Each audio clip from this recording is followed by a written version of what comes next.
Hi friends, அஸ்ஸலாமு அலைக்கும். எல்லோரும் எப்படி இருக்கீங்க? இன்றைக்கி சிம்பிளான பர்ஃபெக்டான ஆனியன் பக்கோடா தான் செய்ய போகிறோம். இதை செய்ய 2 பெரிய வெங்காயத்தை ஸ்லைஸ் பண்ணி இந்த மாதிரி உதுத்து எடுத்து விட்டுருங்க.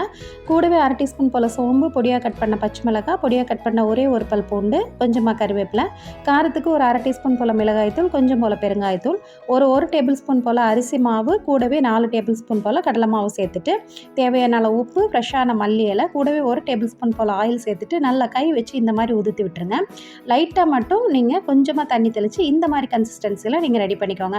அதாவது மாவும் வெங்காயமும் வந்து ஈக்குவலாக இருக்கணும். மாவு ரொம்ப அதிகமாகவும் இருக்கக்கூடாது.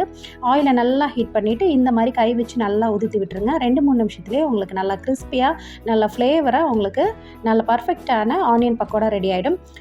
டீ கூட சாப்பிட, ஈவினிங் கஞ்சி கூட, நோம்பு கஞ்சி கூட சாப்பிட ரொம்பவே நல்லாயிருக்கும். கண்டிப்பாக இது வரைக்கும் ட்ரை பண்ணாதவங்க ட்ரை பண்ணி பாருங்கள். நம்ம சேனலை ஃபஸ்ட் டைமாக பார்க்குறவங்க நம்ம சேனலை சப்ஸ்கிரைப் பண்ணிக்கோங்க. தேங்க்ஸ் ஃபார் வாட்சிங்.